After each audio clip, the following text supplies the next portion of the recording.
You ever see a story on the news and it's got bunch of juicy details and it looks like something you could really get into, and they have evidence like pictures and videos, but they don't show it? You ever think that maybe they're doing that because there might be children watching or people who are mentally unstable? Well, that's exactly why they do it. It's because some people will not be able to handle what they show, and it could traumatize them and it could lead to problems later on. I've had social media for a while now. I continuously use it, and I've come across stuff that I find really disturbing, like abusive wise, or it's just an awful thing in general. And I wish that I could unsee it, but I can't. And every time I see something, it could remind me of it, and it puts that image in my head and I don't want to see it. And that's leading into why I'm talking to y'all today, and I'm going to talk to y'all about why social media should be censored. And I have 3 reasons for this. One, we're going to talk about why it needs to be censored. Then we're going to talk about how we can help censor it. And then we're going to talk about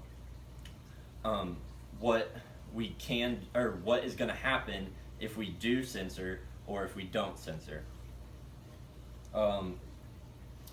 Now, the first thing I'm going to talk about is why we need it. And the first thing connectusfund.org wrote an article called 11 Pivotal Pros and Cons of Media Censorship. And what they wrote in that is that we need to be able to censor the media because if children are watching, it could traumatize them if they see something unfit for their young brains. And what he means by that is like a really bloody fist fight or even a straight up murder on television. And I agree with that. That might be too traumatizing, and it really could mess somebody up. And if we fix that, then we can allow people to browse the internet or surf the TV and not have to worry about younger people or mentally unstable people finding something that might traumatize them. And the next reason why I think we need it is because futureofworking.com wrote an article called 11 Biggest Pros and Cons of Censorship. And what they state in there is that the military or the government should be able to take stuff off the internet. And I know what you're thinking, that's way too much power for them to do whatever they want with it. But that's not the case. This is in extreme cases, like if ISIS puts a torture video on the internet for everyone to see, they need to be able to take that down. Or if, somebody for whatever reason puts our nuclear launch codes on the internet and somebody wants them, Russia, and we need to get that down and not allow them to see that, because that could be bad. And now I'm going to talk about how we can help aid this censorship process. Now, the social media app Twitter has a support page that people can, this is what it states on the website, people can submit posts that they deem inappropriate, and people can review it and deem whether they believe it's inappropriate or not, and if they do believe it's inappropriate, they can take it down. And with the ability to do this, people who regulate this stuff, they can only do so much in a day. And if people are sending them direct personal stuff and they can review that and then get back to the work, it makes their lives easier so they don't have to come across it later, and more people can see this inappropriate picture or post or whatever. Alright, now I'm going to talk to y'all about what would happen, or what can happen if we don't censor anything, and what could happen if we do censor stuff or continue with it.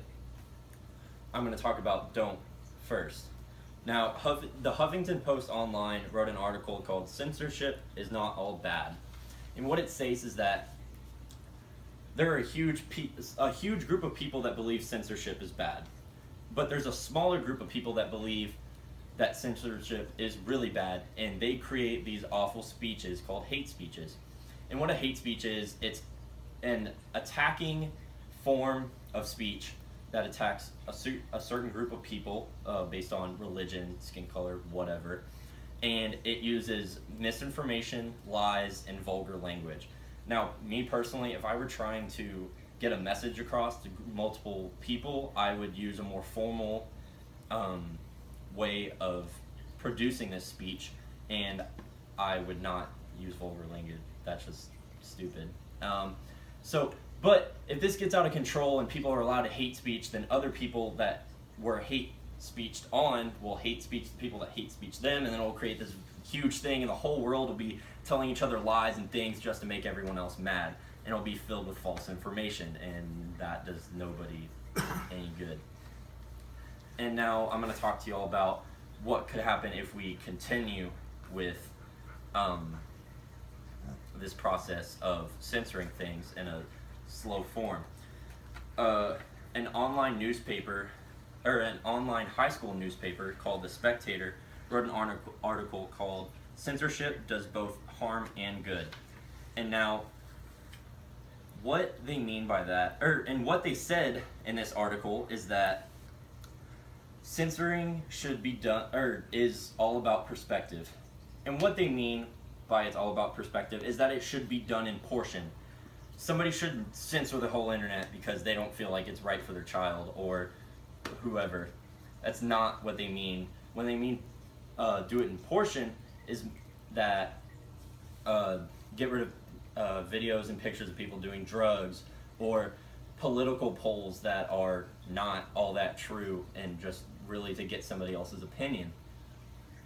And I agree with this because, I mean, would you rather be fed a whole bunch of lies than not know anything? Because I would rather not know anything, because ignorance is bliss. And now I'm going to wrap up all of what I just talked about. Now, the purpose was to tell y'all about why censorship is good in social media. And I did that through telling y'all why we need it, how we can help it, and what can happen if we don't censor stuff, and what could happen if we do continue to censor stuff.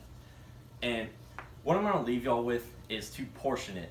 Always portion it, because if you overdo it, everyone's going to just revolt against you. But if you do it with necessary things that people really deem inappropriate and could actually harm children or unstable people, then it could be a really good thing. Thank you.